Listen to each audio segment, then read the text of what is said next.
iba't ibang klaseng tao na po ang nakasalamuhan natin. Diba? Kahit tumingin kayo sa paligid niyo, tingnan niyo po yung mga nasa paligid niyo. Iba't ibang tao po yan. Hindi lang sa iba't ibang tao, alam po ba ninyo na kahit sa pamilya, walang isang ugali. Tama, no? Kahit ang magkakapatid, iba-iba ang personalidad, iba't iba ang pag-ugali. Kaya just imagine, kung sa pamilya ganon, sa church ganon din. Kung sa church ganon, sa workplace ganon din. Anywhere you go, you will come across and meet people with different personality types. Doon na lang muna po tayo sa bahay o sa ating sambahan. Okay? Meron ako itatanong. Meron ba kayong kilalang mga mababait? Okay. May kilala ba kayong mapagmahal? May kilala ba kayong matulungin? May kilala ba kayong maingay? May kilala ba kayong matigas sa ulo? May kilala ba kayong makasarili? May kilala ba kayong mareklamo? May kilala ba kayong magagalitin? May kilala ba kayong makulit? May kilala ba kayong malambing? At may kilala ba kayong matinding tamad? Change topic. That's all. Good. Okay, that's why, since nakita natin, oo nga, no? Iba't iba nga pala talaga ang pag-ugali ng mga tao. Okay? And that's why this afternoon, very timely ito sa atin.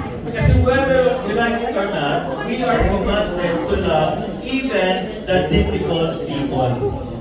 When you talk about difficult people, alam niyo, meron lang nag-create na word about difficult people, especially in the Philippines. Ang tawag sa kanila ay toxic people. Toxic people, ano ang ibig sabihin ng toxic? Tingnan natin sa dictionary. Ang toxic, it means poisonous. Pwede pala na ang tao rin ay maging poisonous. Paano yun? Na yung kanyang buhay at kanyang mga sasabihin, posibleng makalaso ng isipan ng mga tao. Ano? Hindi lang yan. Dangerous. Ibig sabihin, may mga tao tayong makakasalamuha that our lives even will be put in danger. So dangerous. Kaya ano ba? Destructive, mapanina, harmful, unsafe, environmentally unfriendly. Pero hindi niyo sinabi dito. It can also be in a form of relationship. A toxic relationship. Now the question is, do you have difficult people around? Yes! Huwag na kayong tumingin sa harap at likod, tingnan nyo na lang yung katabi niyo. Okay. Pangalawang tanong.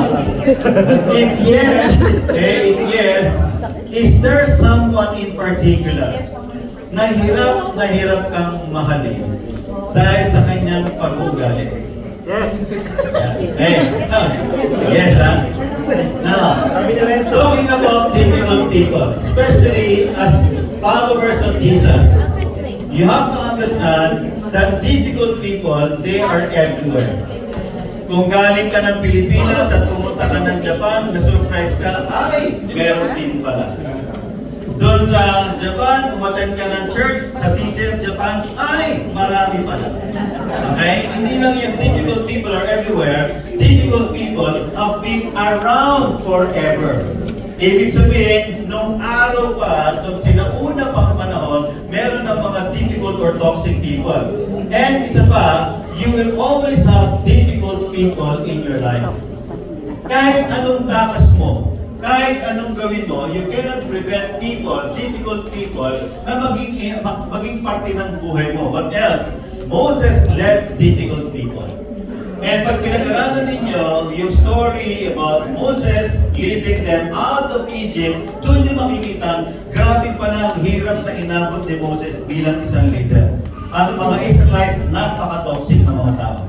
What else? Even the Apostle Paul worked with difficult people. And don't be surprised because even Jesus discipled difficult people. Merong mga nagtraidor at meron ding ibinenta ang ating Panginoong Jesucristo. And that's why in the book of Matthew chapter 17 verse 17, ito matutuwa kayo, na-even pala ang Panginoon nag-struggle din. Why? Let's say this together. Jesus said, "You faithless and corrupt people, How long must I be with you? How long must I put up with you? Meron ba kayong mga kilalang tao na, Diyos ko, kailan mo makukuha nito?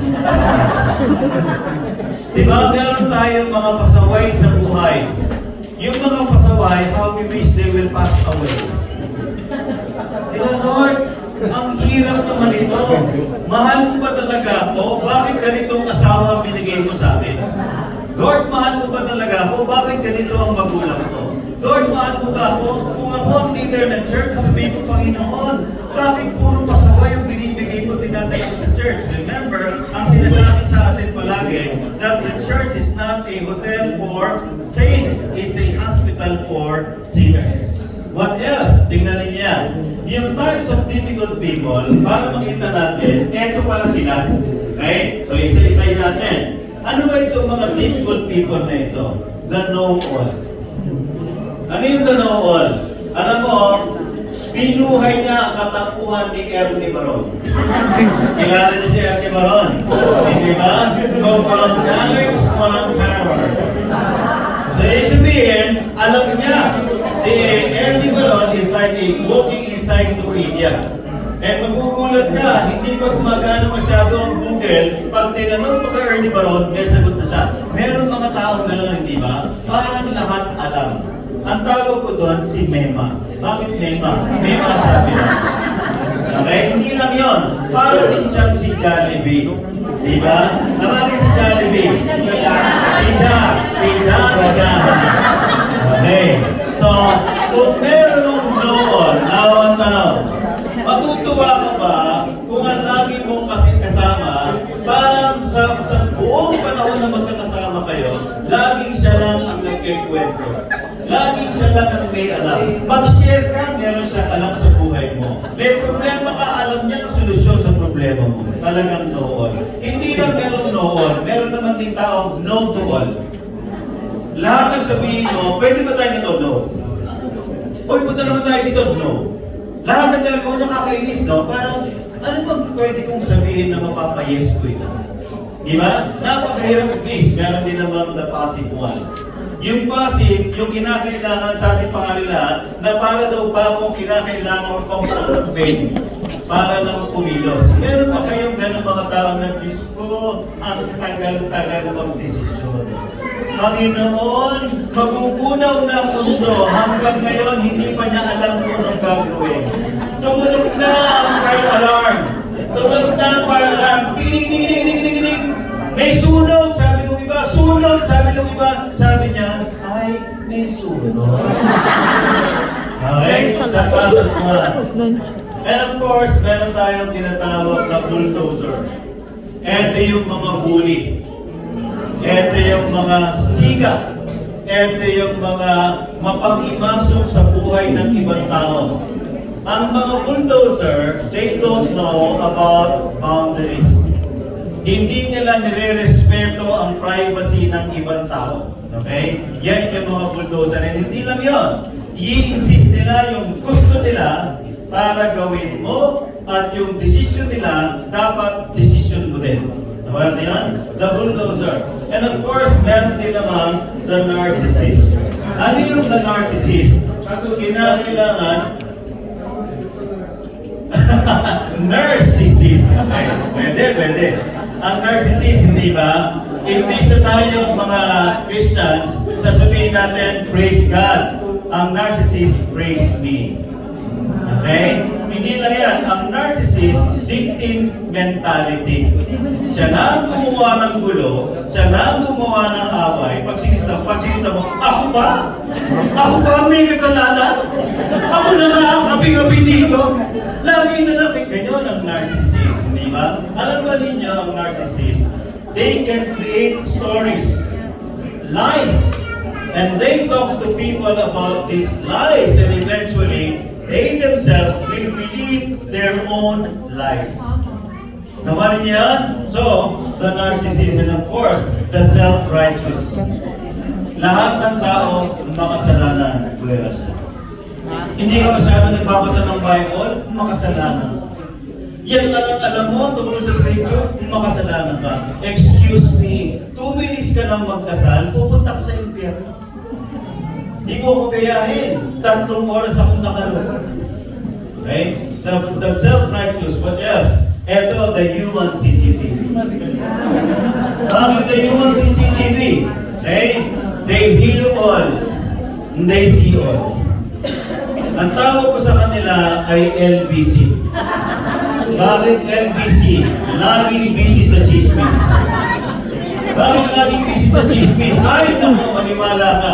Pagka may narinig na pinag-uusapan, gumagano ng tenga. Tapos, nag-register ba? Alam niya, pagka may nakikita na ako si Pastor Nick, tuwan-tuwa sa akin. Kasi ang lakas ng radar ko sa mga chismosa. Pagka narinig ko na, mga nag-uusap-usap na, nakita ko na yung kulay ng mga yan. Ganito ang sinasabi ko, Una ko sila. Nandito na naman po ang mga tagapagdating ng nagbabagang balita.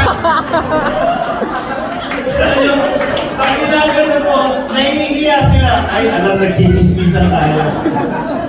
Naman niya, yan ang mga tagapaghatid ng balita. Okay? Ano pa? Of course, the yes man. Ang yes man, people pleaser. Yung lahat, sabihin mo, sige, gawin ko yan. O talaga, sige, punta ko yan. Hindi talaga magsusupport ako sa'yo. Yes ng yes, wala namang kinocontribute. Yes ng yes, wala namang na-achieve. Yes ng yes sa'yo, at the end of the day, siya palagi ang wala. Okay? The people pleaser. Now, ano ba? The angry person.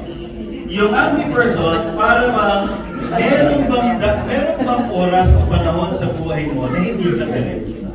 Meron bang araw na hindi ka nagagalit? Di ba merong galit sa mundo, galit sa tao, at nagpapagalit din ng ibang tao? The angry person. Of course, the critical. Ito yung tao, you are like walking on eggshells. Hindi mo alam, parang masama ang Buddha. Hindi, nakangiti naman. Pero pagkakbang mo, galit na. Di ba? Ang dami ng sukunan, bakit ganyan ang blinds dito? Masyadong hindi bantay-bantay. Okay? Bakit ganyan ang wire dito? Sino nag-set up dito? Ang mga wire ng okay? Aba naman. Ayos mo nyo, tingnan ninyo. Doon, may mga kape pa, hindi naman inubos. Yung lockdown, may pasok lagi na. Aking ba yan? Aking ba yan? Ay, mabito na yan. Di ba? Talagang lahat ng makikita, pinupuna. Tignan ninyo, naglagay man ng TV, nasa kaliwa naman, hindi naman nakakita masyado. Huli ba kayo yan? Sabihin, lahat ng pwede, dahil alam nyo ang critical, at saka itong grumbler or complainer, pareho halos. Wala ka nang gagawin na ikatutuwa nila. Ang grumbler or complainer, they are actually very good, excellent sa paghahanap ng mali ng tao. Naman niyo? And just to give you an example, I love pets, I love dogs. But for some reason, yung alaga kong mga aso, nagkaroon ng putok, karapatan. Alam niyo, susubra ko ng stress. May stress ako kasi siyempre maghirap pagtanggal ng garapata eh. Pagpasok pa lang sa bahay namin, hindi talaga alam kong merong garapata. Pagpasok pa lang sa main door namin, siguro ang wall from our main door, mabilang kaya no? Yung wall sagdan. Okay? Alam ba ninyo, nakikita ko yung garapata? Walang joke ito serious ito. Tapos sabihin ko, garapata yun. Talaga nakalaka ko doon. Pupuntahan ko yun. Tapos garapata. So yung nangyari, dahil lagi akong nakafocus sa garapata, dumating yung point, mahal na mahal ko yung mga aso nawalan ako ng gana sa aso. Can you just imagine? Sobrang love ko ang animal, sobrang love ko ang pets. But for some reason, nag-focus ako doon sa kanilang puto o garapata, nawalan ako ng gana mag-alaga ng aso. Kasi naisip ko, perwisyo. Ang perwisyo, hindi aso. Ang perwisyo, garapata. And sometimes, we just don't realize, we do the same thing with people. Dahil ang naka-highlight sa atin, yung maliliit na flaws nila, without us realizing, may flaws din tayo. Pero ina-highlight natin yung flaws ng ibang mga tao, kaya dumarating yung point na hindi natin nakita yung mga ginawa nilang mga mabuti. Ang nag-focus tayo dun sa ilang pagkakamali, dahil doon, nawalan na rin tayo ng gana. Nawalan tayo ng gana sa tao, nawalan tayo ng gana sa pamilya, nawalan na rin tayo ng gana mag-iing sa church. And hindi lang yan. Talking about church, alam ba ninyo na maraming adult baby sa church? Just to give you an example, merong mga tao high maintenance. Merong mga tao EGR. Ano EGR? Extra grace required. Sa isang pastor, kagaya mo, pastor, may sakit ako, dalawin mo ako. Pastor, na hospital ako, dalawin mo ako. Pastor, di mo ako kinrip ng birthday ko. Pastor, na may problema ako, di mo ako pinag-pray. Pastor, na nanganak yung anak ko, hindi mo dinalaw. Lahat na lang gusto nila, pastor, pastor, pastor, na naman. Sino nito? Alam niyo, pagka nagkasakit, pastor. Kapag ka nanganak, pastor. Pag medication, pastor. Pagka medico, pastor. Kapag ka minasal, pastor. Kapag ka namatay, pastor. Kawawa si pastor pag namatay. Wala na. Naisip din yun. Pero sometimes, kagaya nga ng sinabi ko, people will always drain life out of you. Di ba? So, ganun palagi yun. Meron mga adult baby.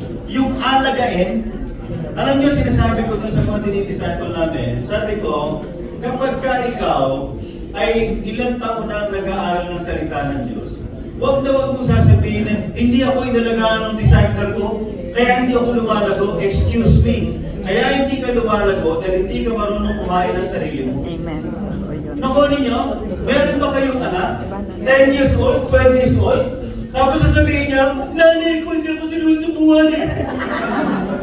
Di ba? Tuktukan kaya kita ng kutsara. Ang harsh. Nandiyan dyan na ang ulam, nandiyan dyan na ang kanin, kukuha ka lang ng plato, maglalagay ka ng kanin, kukuha ka ng ulam, kakainin mo na lang, sisisihin mo magulang mo, hindi ka pinapakain. Kaya imagine ninyo, sa church, ang daming pabebe. Masyadong matampuhin, hindi pinati, hindi kinausap, hindi na gano'n. Ang sabihin mo ngayon, kasi yung church natin, ganito siya. Anong ginagawa natin? Masyado tayong mapaghanap. Kaya ang tawag doon, adult babies. Dapat dyan, when you start to learn how to pray, you can talk to God directly. Diba? When you start reading the scripture, you can read the scripture on your own. And imagine ninyo, tama naman na meron tayong church. Tama naman na meron tayong accountability. But don't be overly dependent on people. Because people will disappoint you. Remember si Joseph the Dreamer. Tinanggal siya sa kanyang tao. Tinanggal siya sa kanyang pamilya. He has all the reasons in the world para magalit sa Diyos. Pinag-isipan siyang patayin ng sarili niyang kapatid. Binenta siya ng sarili niyang mga kapatid. And then in a foreign land, ano nangyari sa kanya? Nakulong. Pero and yet, anong sabi doon? He was successful because God was with him. Wala siyang kasama, walang church. Bakit si Joseph nag-grow? Because ang dependence niya, ang accountability partner niya, si God. Okay? So don't be an adult baby. Isa pang maganda, pang self-evaluation. Baka hindi pa dati napipick up ito masyado. How do we know na? Kasi mabilis nating maisip yung ibang tao eh. Napakaba rin sasalita ako, may naisip ko, ay, sige. Ay, naku, picture lang mo ito, ipopost ko para naman. Siyang siya. Kahit hindi ko pangalanan to, anak niya siya. Ay, tigil naman tayo nun. Huwag na tayo mag-isip sa labas. Mag-isip muna tayo sa sarili. Okay? So how will you know if you have a toxic behavior? Una, palagi kang galit at marami kang reklamo. Now, between you and God, alam mo kung mareklamo ka ang tao. Okay? Alam mo kung lagi kang galit. Kapag ka sa pamilya mo pa lang, sa bahay pa lang, sinasabihan ka, ba't mo na kasi mangot ka? Ba't ba mainit ang ulo mo? O, galit ka na naman. Alam mo, parang hirap mo na magsuyuin. Wala na kami pwedeng gawin kung hindi ganito na lang, yung reklamo ko pa, ginagawa ng kasi, parang alam mo. Alam mo kung ikaw yun o hindi. Ano pa? Ayaw mong makinig at tumingin ng mali mo. People have been trying to talk to you about your concerns. Pero yung mga tao natatakot kung paano kang kakausapin at sasabihin sa iyo, ang diferensya sa iyo. Pero kapag ka in-attempt nila, anong gagawin mo? Anong gagawin mo ngayon? Sige, salita. Tapos ka na. Tapos ka na. Excuse me. Ako ba yung sinasabihan mo? Hindi yata ako yan. Wala akong maalala sinabi mong gano'n. Wala akong maalala ginawa mong gano'n. Nag-iimbento ka lang. Baka may issue ka lang sa akin. Sabihin mo lang. Kaya, ayaw mo makinig at ayaw mo kami ang mali mo. Hindi lang yan. Masyado kang bilib sa sarili mo. Diba? Bilib kang masyado sa sarili mo. Para silang lahat may hina, ikaw ang pinakamagaling. Sa lahat ng bagay, ikaw ang pinakamagaling mag-isip. Kinakailangan, di ba, kahit wala na sila, kaya kong gawin yan. Hindi natin yan, kapag ka hindi ka tinawag at sinama ron, sumasama ang lobo, anong tingin nila hindi kaya yun? Masyado kang bilib sa sarili mo. Ano pa? Ibabalik mo ang diferensya sa sisita sa'yo. Inausap ka. Sabi sa'yo, ano mo, sweetheart, ba? O kaya anak, o kaya sister, brother. Pwede ba kita makausap? Kasi ganito yung concern, ganito yung problema, ganito yung problema. So ano, ako pa may diferensya? Eh hindi ba? Kaya naman ako nagiging ganito kasi yung ugali mo, ganito ka, ganito ka, ganito ka, ganito ka. Sabi ng tao, ay ako pala.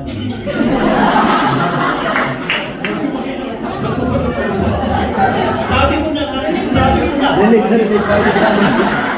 Iyan naman ako sa ibabalik mo ang diferensya sa sisita sa'yo. Ano ba? Gusto mong laging ikaw ang masunod at gusto mong laging ikaw ang sikat. There was one time, tinawag ako ng isang pastor natin. Sabi niya, pastor, meron tayong isang COS na may problema. Ang COS, ito. So, usap kami. Umiyak. Saan ka? Bakit ka umiyak? Lalaki ka. Bakit ka umiyak? Ang dami-dami yung ginagawa para sa church. Hindi nyo man lang nilalike yung pinopost ko. Hindi nyo man lang sinishare sa FB nyo. Napapagod na ako. Ang dami kong ginagawa. Sabi ko sa kanya, unang-una, sinabihan na kita, huwag mong gawin yan linggo-linggo. Nakaka-drain ang GL Ministry, sabi ko. Yung mobile kitchen, sabi ko huwag mong gawin linggo-linggo. Nakakapagod yan. And sabi ko, I've been serving in the ministry for 23 years now. Hindi ako nagtampo sa CCF. Pambihira kayo, hindi nyo pinupost yung ginagawa ko. Nakuha ninyo? So sabi ko, you have to examine your heart. Who do you want to promote? Gusto mo bang i-promote ang Panginoon? O gusto mong i-promote ang sarili? Nakuha ninyo? Naging maayos yung usapan namin. Umalis, nagtayo ng church.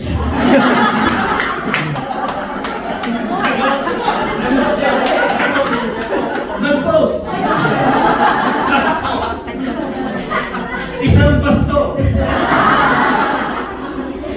Pero alam niyo, wala akong control sa sasabihin niya. Pag umalis siya, lagi ko sinasabi ito sa mga pastors under us. Sa mga dinidisciple namin, alam niyo ako, hindi ako pwedeng magmalaki sa CCF. Una sabi ko, kapag nawala ako sa CCF, di papalit sa akin agad. Pag umalis ako ng CCF, hindi ako kawalan ng CCF. Eventually, marirealize ko, ako ang nawalan. Can you just imagine, I will no longer be part of this wonderful community and family. Kasi sinasabi sa kanila palagi, ngayon pag may umalis, of course, it breaks my heart kapag kami umaalis, but we have to move forward. We have to move on, hindi ba? Pero, don't burn bridges. Don't burn bridges. if time will come that the Lord will convict them, enlighten them, and then kapag gusto na bumalik, feel free to have them. Kahit gusto mo ikaw lagi mo sa sikat, ano pa? Ang bigat mo kausap at nakaka-stress. Meron bang tao na kapag ka kinuusap ka, di ba meron ganito eh. Sabi may kakausapin ka. Tapos sabihin ko doon, parang yun. Ngayon parang yun dugo mo. Una, pagkausap mo, napaka-immature. Napaka-immature. Paulit-ulit. Meron akong isang pastor na kausap. Alam nyo, medyo... Kaya ngayon, hindi lahat perfecto. May pastor akong kausap. Sabi ko sa kanya, ano ako, 3 oras na tayo nag-uusap. 3 oras tayo nag-uusap. May ikot-ikot tayo. Nakarating na tayo ng monumento kasi bumalik pa ng Cubao. So, bumalik pa ng Cubao. Sabi ko, ganito na lang ako. Dahil ang hirap natin magkaintindihan. Pinapaliwanag ko sa iyo ng maayos. Ganito. Yung direct superior mo, kasi hindi sa direct sa akin eh. Yung direct superior mo, hirap na hirap ka rin kausapin ka. Ganito na lang gawin natin. Okay? Sa 30 minutes, ganito lang gawin natin. Sabi ko, gawin mo kung ano gusto mong gawin. Now, being your regional pastor, gagawin ko ang dapat mong gawin. Okay? So, gawin mo kung anong gusto mo. Kaya sabi niya, ano pong gagawin ninyo? Next week, isasara ko na kayo. Hindi ko, pastor, hindi. Alam niyo, pastor, naiintindihan ko naman. Naiintindihan ko naman po, pastor. Ito ang sinasabi ninyo. Maliwanag ko sa iyo. Opo, pastor, gagawin ko na. Bilis ka pa lang kausap. At kung oras tayo ng kulang, paikot-ikot ako. Ito pangit yan. Di ba? So, ang tigat ko sa nakaka-stress. Of course, ayan. Tinatabangan ng iba na kausap kasama. Di ba, Edyo? Uy, aalis pa tayo? Oo, aalis tayo. Wala si ganito. Uy, sarapot. Di ba yun? Nag-rejoice sa mga tao pagka hindi ka kasama. Why? Kasi tuwing merong occasion, tuwing merong gathering, laging merong tension pag nandun ka. Makunin nyo, para bang wala ng kalayaan yung mga tao. Eh, lahat na lang. Ako ang pinag-uusapan niyo. Hindi, hindi mo. Lahat na lang pinag-uusapan niyo. Ikaw. Diba? So, ang ibig sabihin, kung ikaw ay toxic na person, difficult person sa bahay, pabigat ka. Kung ikaw ay difficult person sa church, pabigat ka. Can you just imagine? Kaya nga, tinawag tayo ng Diyos para maging kagaanan sa buhay ng ibang tao. Tinawag tayo ng Diyos para maging katuwang sa bahay natin. Para maging katuwang sa church natin because we are the body of Christ. Can you just imagine kung ikaw ang body, tapos pero ikaw din ang thorn of the flesh? Diba? Ang bigat nun, hindi ka na nakakatulong, pabigat ka pa. Okay, what else? Now, how do we normally respond if we encounter difficult people? Now, this is how the world responds. According to Zig Ziglar, don't let negative and toxic people rent space in your head. Tama yun eh. Huwag mo silang i-allow, stress ka. But for you to have this mindset, you raise the rent and keep them out. You cancel people, get rid of them. That's unlikely of a Christian. Tama?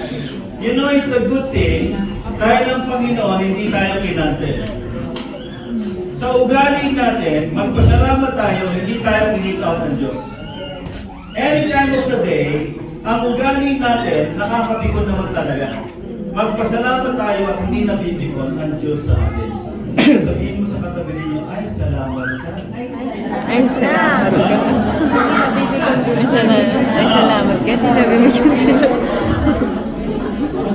Normally, we cancel people, we keep them out, or we also retaliate. Ginagawa mo sa akin yan. Sinisiraan mo ako, patay ka sa akin. Ginaganyan mo ako, gaganyanin din kita. Nakuha ninyo? Kasi nature natin, pag ginanyan mo ako, I'll give you the taste of your own medicine. Gagantihan din kita. Okay? Those of your own medicine. Now, remember, retaliation leads to problem escalation. Kapag ka pumatol ka and do it your way, not God's way, yung problema mong maliit, lalaki ng lalaki, ang tawag doon, blown out of proportion. And that's why, yung maliit lang na problema, sasabihin mo, parang bangungot ito. Ano nangyari na umabot tayo sa ganitong sitwasyon? Ito lang ang issue natin.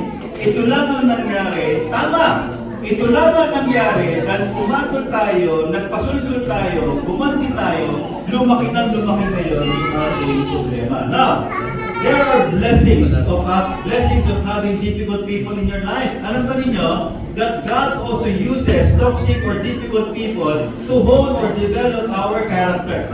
Ano yung mga blessings niyan? Una, when you deal with difficult people, it will help you pray more. Lord, hindi ko kaya itong ugali na tulog.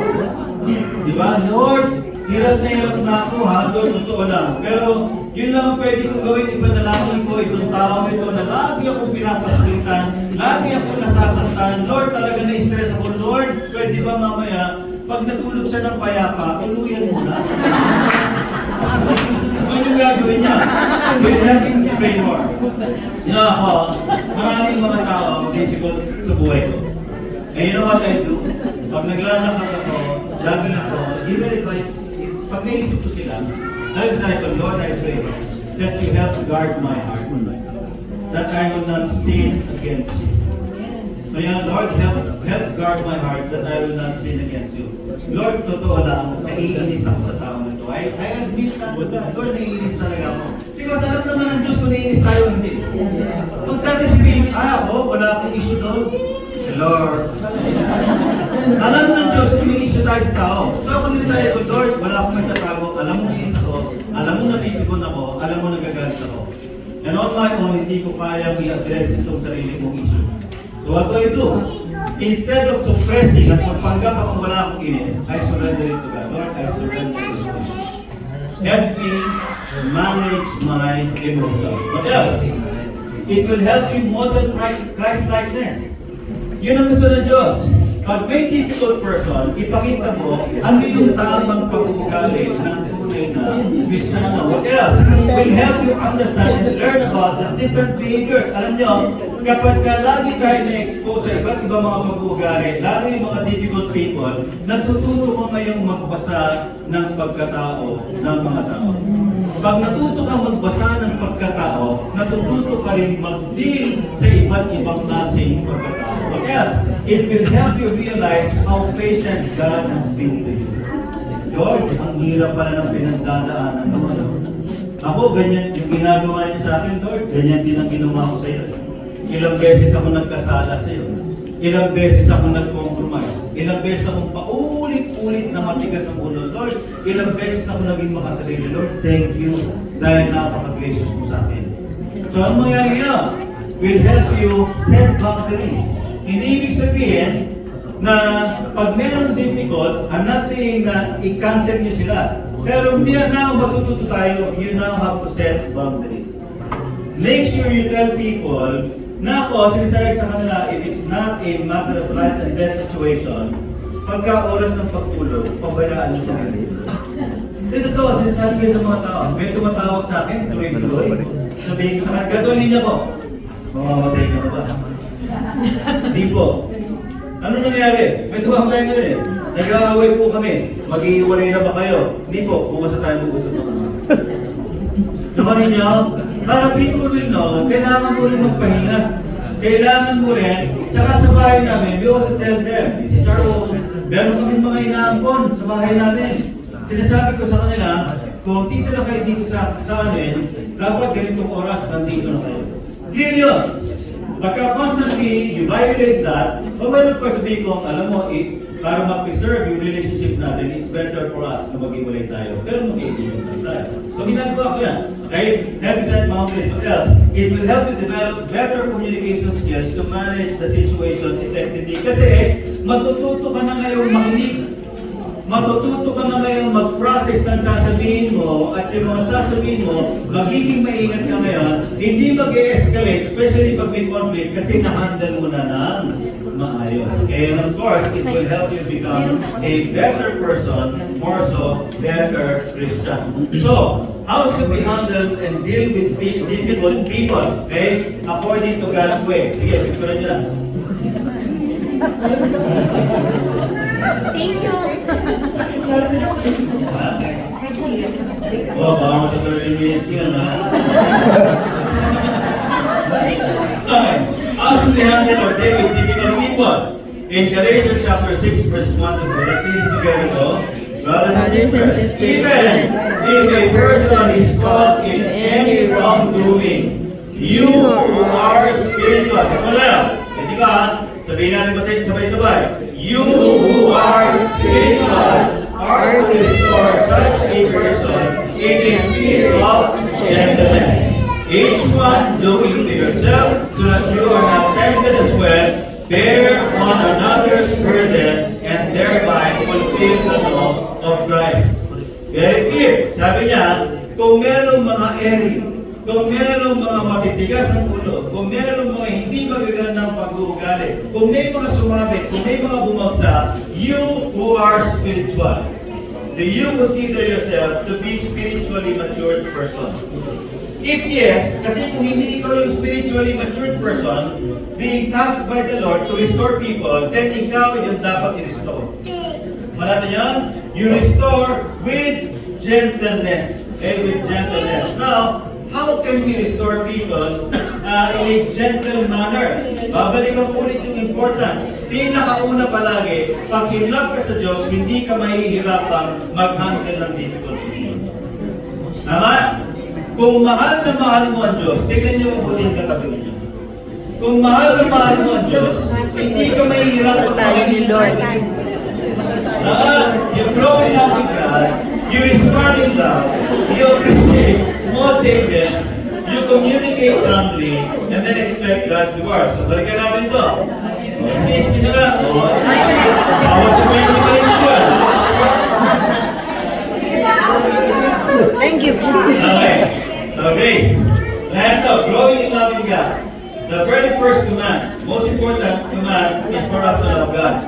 And the second is as equally important, love others. So, ibig sabihin, the evidence, hindi ba, the evidence of our genuine, true love for God is the way we treat and love the people around us. Paano natin sasabihin, mahal natin ang Diyos kung hindi natin kayang mahalin ang ating kapwa? Now, if you're growing in love with God, if you're growing in love with God, you will now see people the way God sees them. Kasi mahal na mahal tayo ng Diyos. At kahit gaano katigas ang ulo natin, kahit gaano kasama ang ugali natin, kahit gaano tayo katoxic, tinitignan tayo ng Diyos sa pamamagitan ng dugo ng kanyang anak. Ano yan? So He sees us with compassion. Okay? See people the way God sees them. What else? You have to start feeling the heart of Jesus for the lost. Experience, kaya palagi natatapa, kaya palagi nakakasakit, kaya palagi hirap i-handle itong taong ito, may inaayos pa ang Diyos sa kanya. Right? What else? Respond to sinful people the way God does. Alam niyo, mabuti na lang at hindi natin kapalayo ang Diyos na masungit, na mainitin ng bulok, na kinakansel. Kung nagkataon, araw-araw may batok tayo. Right? So imagine ninyo, kung hindi siya ginagawa ng Diyos sa atin, hindi mo nakakaya na ginagawa natin sa ibang tao. Pag merong mga difficult people. Now of course, when you grow in love with God, meron mga yan. Dahil buhay na buhay at lumalaki, lumalawak ang pag-ibig mo sa Diyos. At ang pag-ibig ng Diyos naman ay umaagos at umaapaw sa atin. Pag may toxic people or difficult people, you will now start to respond in love. So, nais kong tawagin si Don para explain kung paano siya naging toxic sa akin.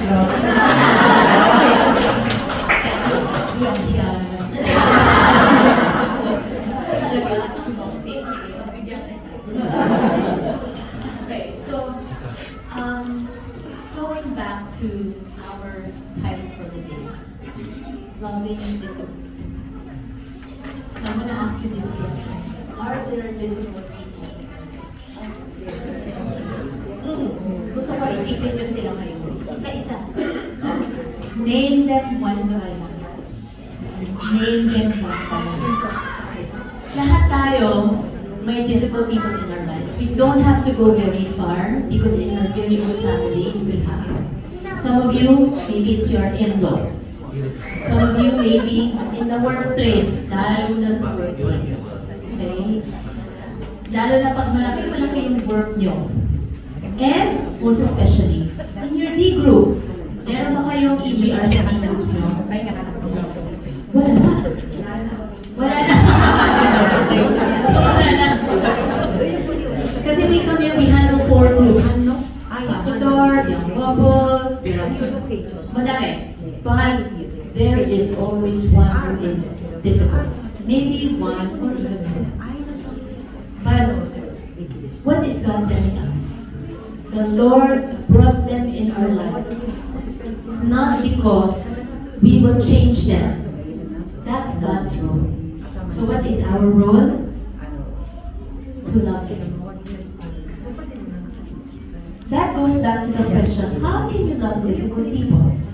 So babalik tayo dun sa, paano ba tayo pinakitaan ng pagpapahal ng Panginoon? It only goes to show, tayo rin, difficult. Do you agree? Yes. Lalo yung kapaba naman ba, tayo mismo difficult because we are all sinners, right? That's why the Lord Jesus had to die for us because tayo rin ang difficult.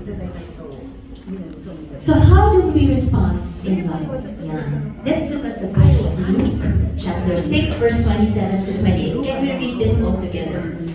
But to you who are listening, I say, love your enemies, do good to those who hate you, bless those who curse you, pray for those who mistreat you. Are you listening this afternoon? Look at these 2 verses. I want you to look at hindi yung enemies na word. I want you to look at how do you respond to your enemies. Did you know there are 4 positive words how to handle them? What are those words? Tell me. Love. What else? Do good. Good. Okay. Bless. Pray. Meditate on these 2 verses. That is exactly how we respond in love to those who make life difficult for us. So the question is, are you doing them? So balikan natin ulit yung mga taong inisip natin na difficult people kanina nung tinanong ko kayo. So balikan natin, sabihin natin, itong taong to, am I loving him or her? Yes or no? Malamang no. Am I doing good to that person? Yes or no? Malamang no. Hindi mo naman sagot eh. Are you blessing, giving a blessing to that person? Most likely no. Kasi enemy mo nga siya eh. How can you bless the person who you consider is your enemy? Here's the thing. Are you praying for him or her? Some may say yes. Pero, how often do you pray? Baka ang pinag-pray mo, Lord, kunin mo na siya. Lord, sana umalis na siya sa tingin ko. Lord, sana hindi kami magkita pag may family gathering. It's not like that. What is God telling us? Lord, this person is making life difficult for me. Will you help me to love him? Will you help me to be a blessing to this person? Will you help me to do good to this person? And will you help me to be prayerful, to keep praying for this person? Can you do that? Yeah. Kaya naman, wala bang Kristiyano dito? Magpatanggap kaya tayo. Yung pala dapat ang simula, prayer of acceptance. Do you get what I'm saying? If you are a child of God, you cannot tell God, Lord, I'm not ready. When Jesus died for you, He did not say, wag to, hindi pa ako ready magpakamatay para sa tao ko. Kakahiya naman, di ba? So, how do you respond in love? Exercise maximum tolerance. Always choose to forgive. Make the person feel the love of God. Okay, how do you exercise maximum tolerance? You know what I call this? Think of one word. When you exercise tolerance, maximum tolerance. You know what that is? Starts with the letter E. Very good. Endurance.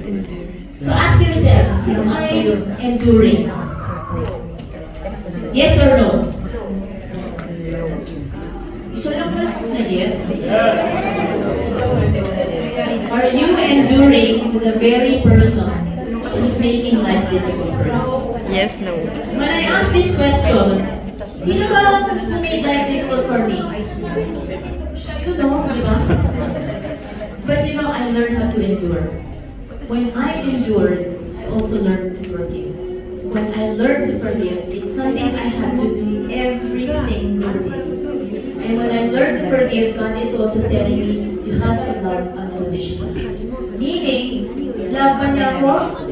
Hindi. Yung taong difficult in your life, do they love you? Tingin mo hindi. Pero God is saying, love the unlovable. Forgive those who hurt you, whether intentionally or unintentionally.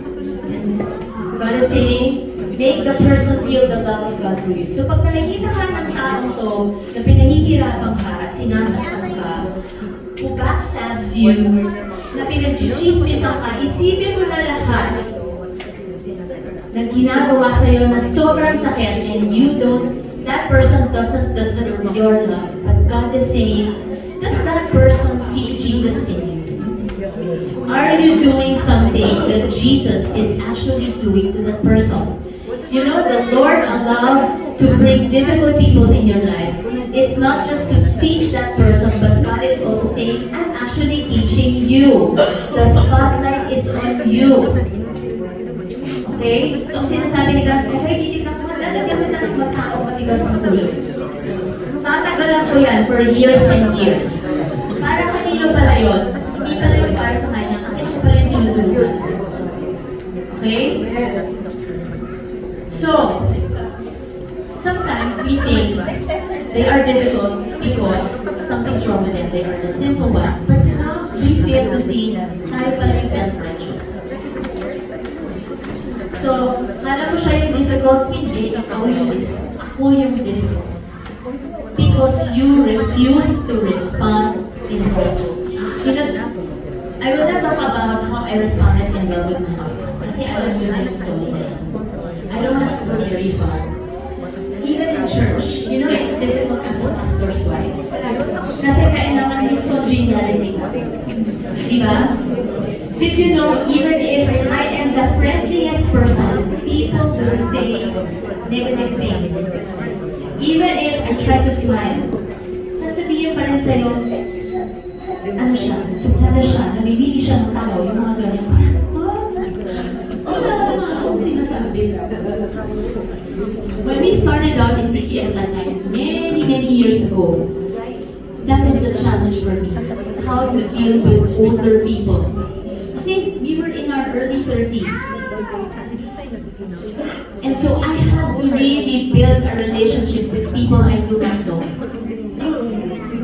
And I am an introvert. I shared about this yesterday. Pero alam niyo po, hindi kami challenge ng Panginoon to minister to people and choose only the people we want to talk to or minister to. Tinuro sa akin ni God, lalagyan kita ng mga taong kailangan mong i-reach out, ligawan, be persevering. Why? Because I need to respond in hope. Mas matapang sila kasi sa akin. Talagang kakainin talaga nila ako ng buhay. Pero you know, God is saying, spend time with them. Be with them. Show love. Okay? Narinig ko na lahat ng kasakit. But you know what? Even in the leadership, the very leaders that we look up to, kahit sila, they have hurt us in many ways. Pero alam niyo po yung ginawa namin? Niremind ko ng asawa ko, let's not take it against them. I shared about this when we were in Osaka, kasama namin sila with some of our friends here in Japan. Meron kaming leaders in the church na talagang when we were starting in the youth, approval of organizing a retreat, hirap na hirap kami. Kasi hindi kami approve dahil wala kaming budget. Dami namin naririnig. And these were the very people na parang, ha, bakit ganun? Pastor to tapos ang sakit kong sinasabi, hindi na dapat i-guide tayo ng tama. But you know, we did not take it against them. Pero si God, grabe ang sense of humor. These very people who have hurt us before, na talagang every time pupunta ako sa office ng CCF, nanginginig yung tuhod ko. Kasi takot na takot ako sa kanila. Pero alam niyo, ginawa ni God. Long story short, ngayon kasama na namin sila. Some of them are under nanny. And you know, buti na lang, hindi kami gumanti, hindi kami sumumayang loob sa kanila. Ay, naumiyak ako noon.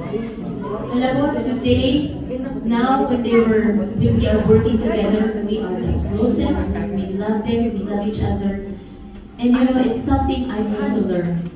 Na talagang, pag dumating pala sa mga challenges in the ministry, let's not take it against the people. Even the very leaders, those who work alongside us, those who are under us, wherever and whenever, you know, we have to always respond in love. And always choose to forgive. Now I want you to think, is there somebody that you find it difficult to forgive? Meron ba? Meron. Bakit? Pagka hindi mo siya forgive, sino mas nahihirapan? Siya o ako? Tayo, sarili natin. Bakit? We are making our lives prisoners of bitterness, anger, vengeance, hatred. Diba? Pero kung tinignan mo yung tao yun, nag-enjoy siya sa buhay niya. Diba?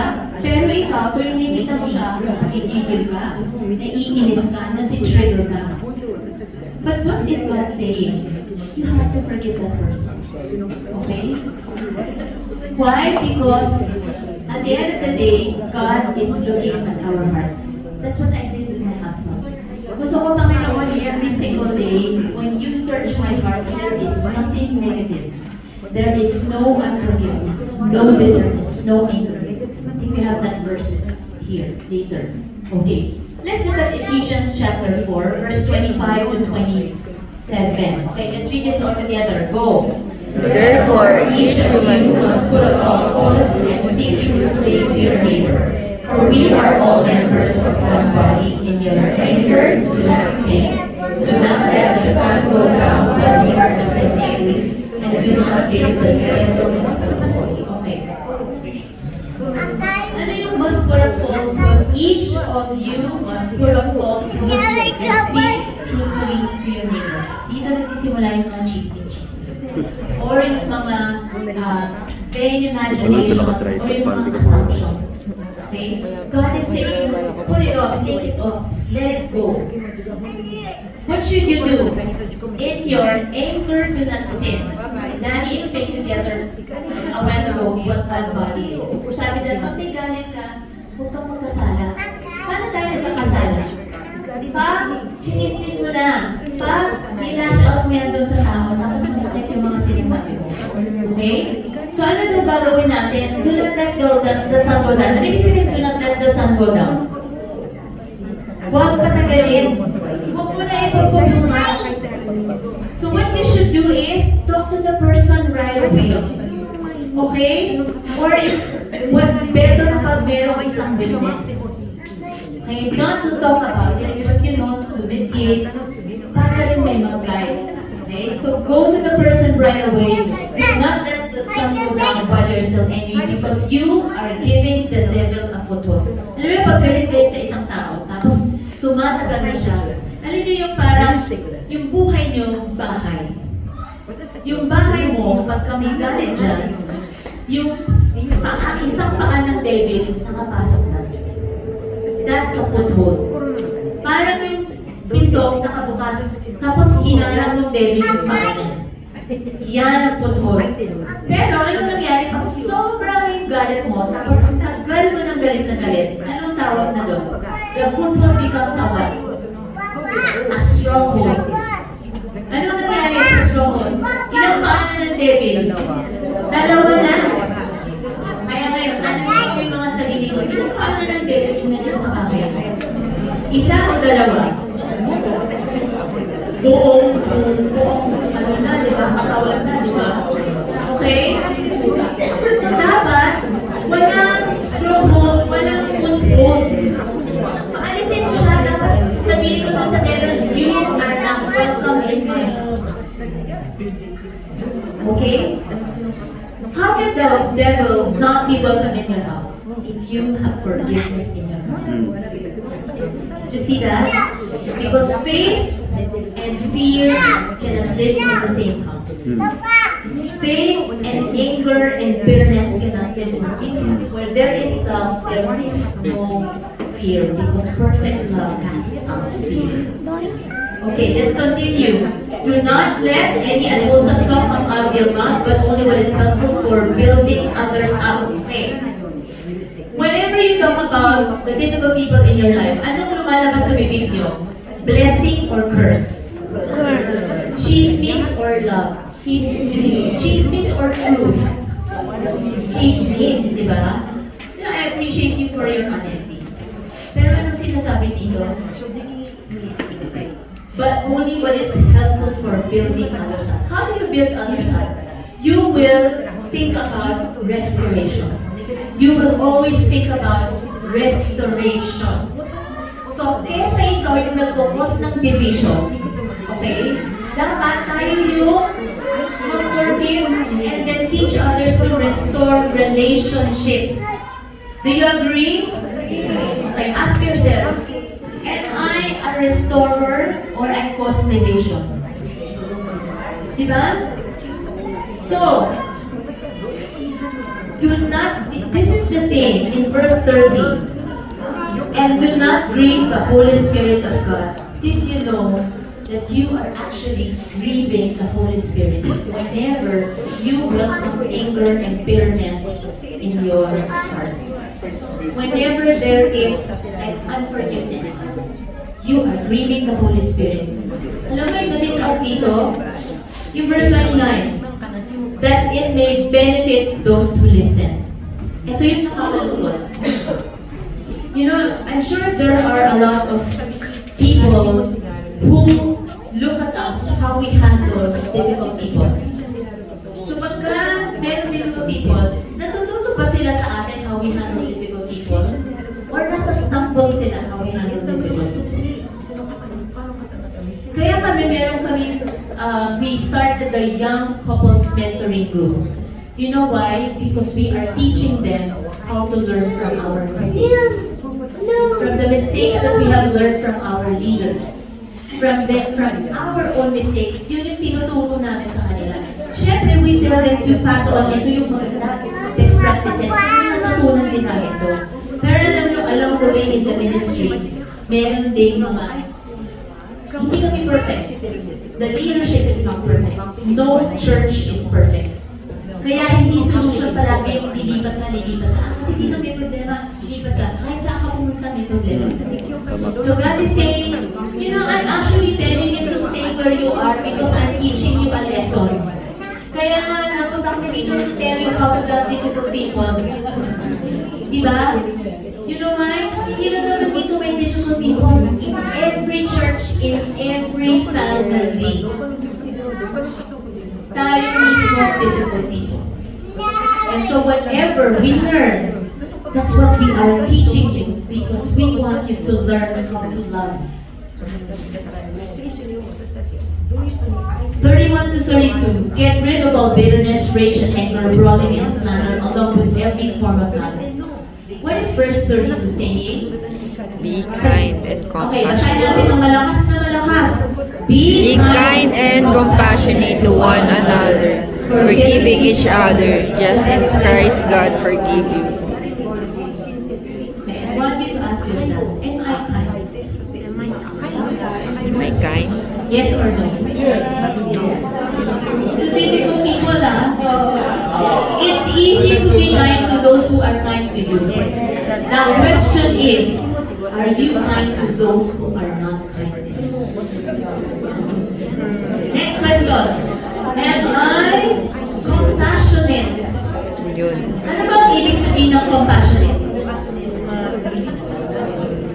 Anong compassionate sa Tagalog? Nakawain, ihabagin. Okay? Hindi ko rin nahabag ka, tinitignan mo, ay nakakawa, may nakabag ako sa kanya. Pero wala kang ginawa. Awa yun. Ang compassionate, nahabag ka, may nagagawin ka. There is an action. It is love. Compassion is love in action. So, I want you to look back, think about the difficult people in your life. And I'm compassionate to him or her. Ibig sabihin, may ginawa ba ako sa kanya? Meron. Gusto ko na nga siya patayin. Gusto ko na nga lasunin. Yun ba yung pinapagawa ni God? God is saying, no, you have to respond in love. Why? Because, that is how the Lord is how the Lord likes us. God is saying, forgive each other. Now, you were given pieces of paper, right? Sticky notes. You have ball pens with you? Yes. Okay. Those papers, pieces of paper, ito kasi maliit lang yan eh. Pwede, if you need more, we can give you more. Okay. Multitask ka na. I want you to write down. Huwag niyo titignan yung mga katabi niyo okay? No copying. Yung mga nag-copy at yung mga nag-aaral sila, huwag niyo gawin kayo. Chismis yan. Okay. Yun lang. Okay. What are you going to do? I want you to write down the names. Pwedeng, sige, kung papangalanan nyo, pwedeng generic na ating leader ko, team member ko, asawa ko, anak ko, ganyan. Okay. Isusulat ninyo yung taong hirap kayong mahalin at patawarin. Kay difficult people. Huwag nyo lagyan ng label. Number 1, si Bruha. Number 2, si Pakialamera. Hindi pa rin kayo nagiging maayos at kakasala pa rin kayo. Okay. I really want you to be, okay, everybody listen. I want you to really be honest before the Lord. Between you and God. If God is looking at your hearts right at this very moment, sino yung mga tao for many years or even until today, naaalala mo, maliit na pen, malaking pen, basta ang goal natin today, we will come clean before the Lord. Sulat mo yan, ano yung pangalan, sino yung mga tao nakasakit sa'yo, the difficult people in your life, okay? And, between you and the Lord, because today, we will choose to forgive these people. Today, we will choose to surrender the pain to God. Today, we will choose to be kind, to be compassionate, okay? To release them to the Lord. No more bitterness, no more rage, no more anger. With your family, workmates, boss nyo ba yan? Kapitbahay nyo ba yan? Kaklase nyo ba yan? Church nyo ba yan?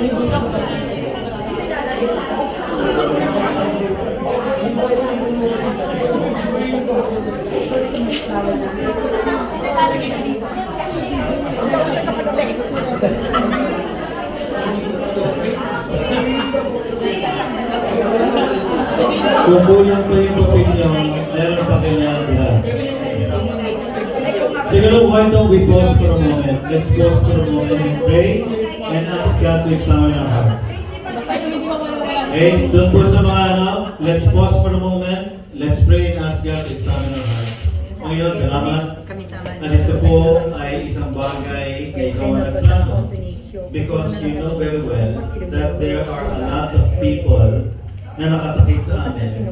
Not until today, we are struggling to love them and even forgive them. Lord, it's your desire that our hearts will be pure before you. That we will not sin against you. I pray, O God, that you will now impress in our hearts between you and us. Between you and I, O God. I pray that you will impress in my heart yung mga tao na hindi ko talaga mapatawad.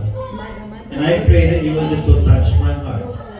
That you will help put so much grace in my heart, O God, so that I'll be able, Lord, to forgive. Father, thank you. This is great.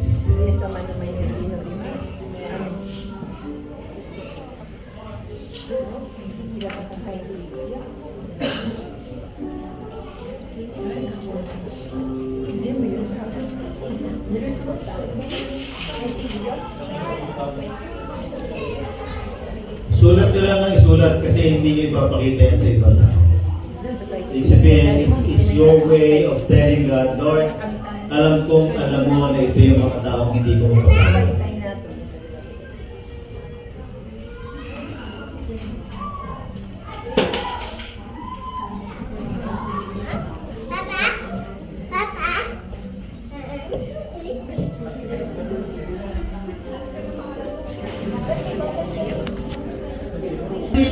Meron namang mga magandang nagawa yung tao sa atin. Hindi naman puro pangit eh. Hindi naman talaga the whole time masama ang ugali niya eh. Why don't you appreciate small changes? Now, sa pang-assignment, meron kayo ngayong mga papel pa. Meron pa kayong papel, hindi ba? So, sino yung mga tao na dapat ninyong i-appreciate? So, isulat ninyo. Okay, if you have to focus to at least one or two persons, Appreciate.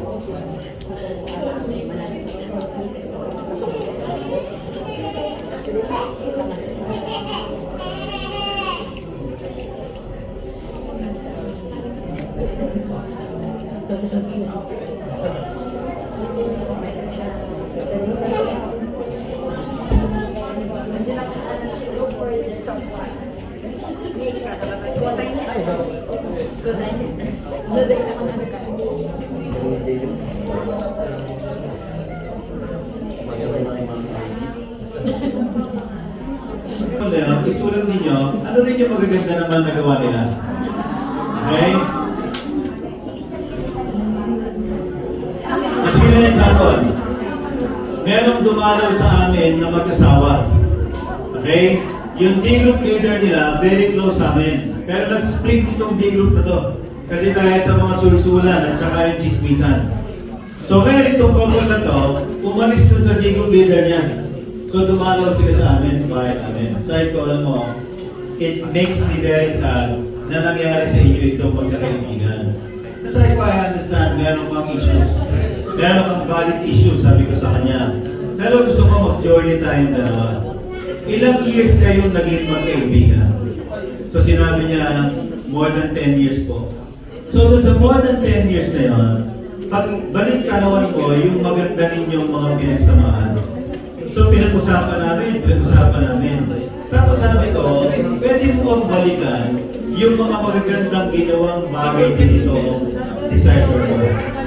Alam ko then, he realized bakit ko hinayaan na masira yung relationship namin. Ang focus niya, yung maliit na issue na pinalaki ng panggagano, pero hindi niya nakita yung 10 years silang pagkakaibigan. Alam niyo, ang anak ko, witness to this. Bumalik siya dun sa disciple niya. Isang taon sila nahiwalay. Isang taon ba na? Isang taon sila nahiwalay, no? Or more than 1 year. Pero now, he decided to go back to that big group. Kasi nag-focus na siya, oo nga, ang dami ko palang pwedeng i-appreciate dito. You have to pursue relationship. Look for their soft spots. They also have unresolved issues. And even they themselves struggle with their own issues.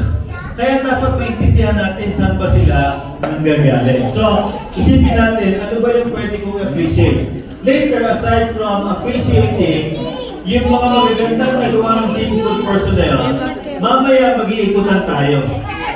Kung meron kayong mga tao din na hindi nyo masyadong na-appreciate, pero nakatulong sila sa inyo, that's what we will do. Right? So, appreciate small changes. Now, if meron kayong issue sa isang tao, huwag din yung sabihin yung issue nyo sa iba. Kung meron kayong issue sa ibang tao, huwag nyo i-Facebook, hindi kayo matutulungan ni Facebook. Okay? Kung meron kayong issue, be very careful with your words. Sa mga taong sinasabi natin, una, it grieves the Holy Spirit. Pangalawa, it causes division. Okay? And nakakastumble yan, especially ng mga hindi Kristiyano. So what do you do?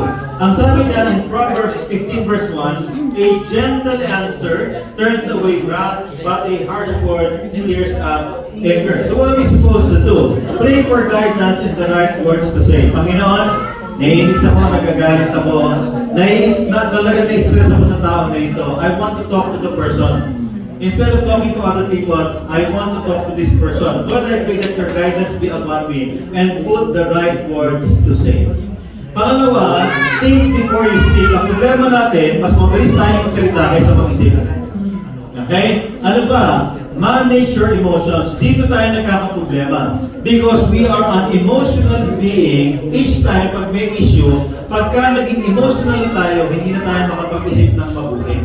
Kung ano-ano na ang ating sasabihin. Ano pa? Express it lovingly. Express it lovingly, and of course, if you have to, rebuke gently, and at the end of the day, always pursue restoration and relationships. This is very important. Be after pursuing restoration of relationships, because that's what God wants. We are His ambassadors, right?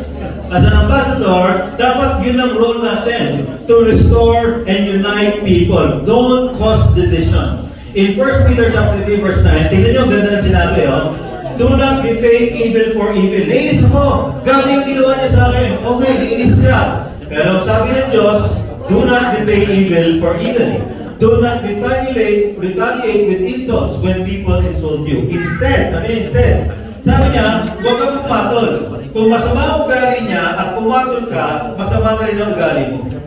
Tama? Kung hindi maganda yung ugali niya, pag pumatol ka, pareho na rin kayo. So sabi niya, instead, pay them back with a blessing.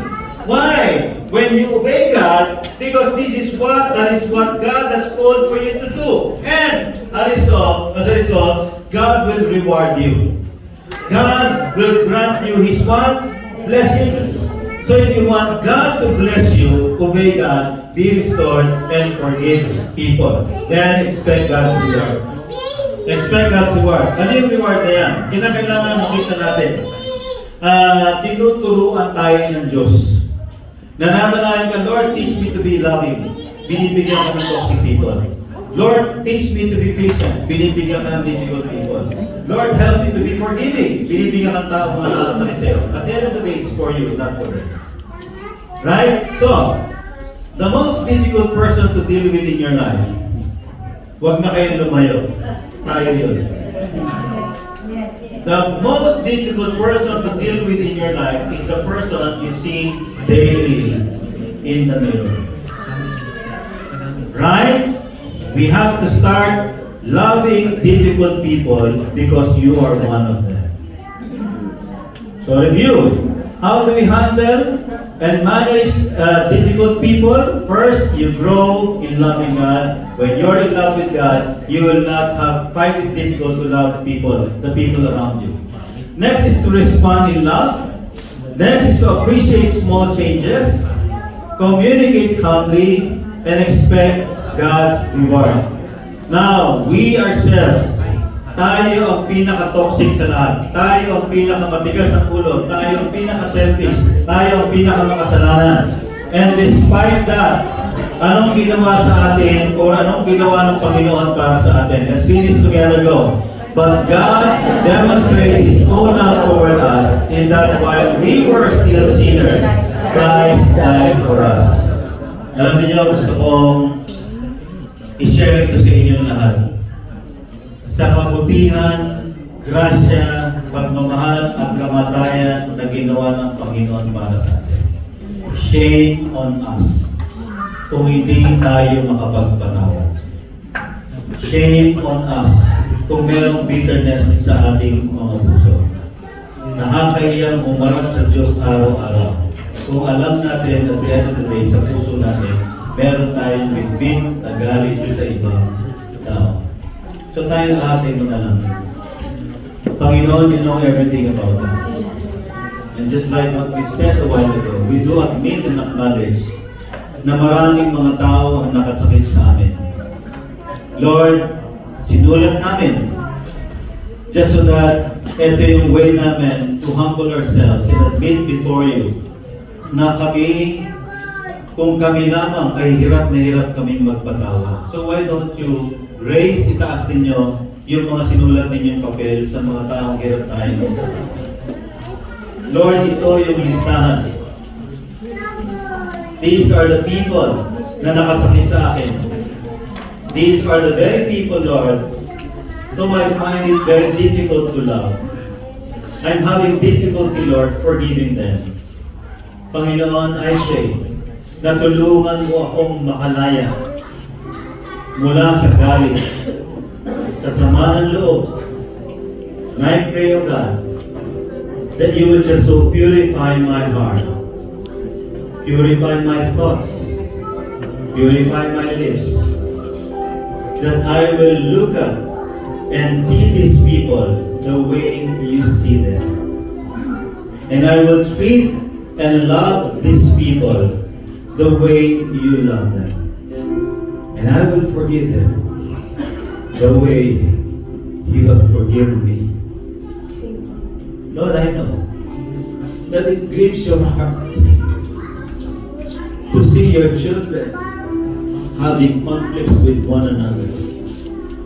It does not please you when your church is being divided. Lord, I pray that today there will be freedom, there will be liberty, that you will free us, liberate us from the spirit of anger, spirit of bitterness, spirit of hatred, spirit of unforgiveness, spirit of slander, spirit of gossiping. And Lord, I pray that you will just so protect your church, of whom we belong, from the spirit of division. As we move forward, O God, clean slate, I pray that today you will renew our love for you and renew our love, even those to the difficult people around us. I pray, O God, that today there will be healing of relationships.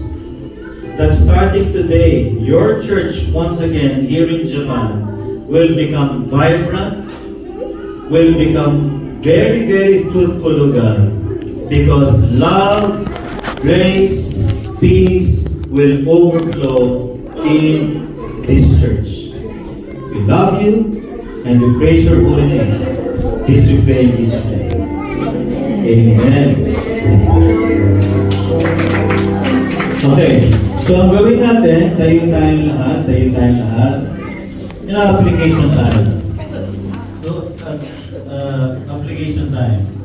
If there are people na hindi nyo masyadong na-appreciate, na nakita ninyo yung sacrifices and efforts nila sa inyo, na na-touch nila yung mga buhay ninyo, why don't you go around and appreciate them?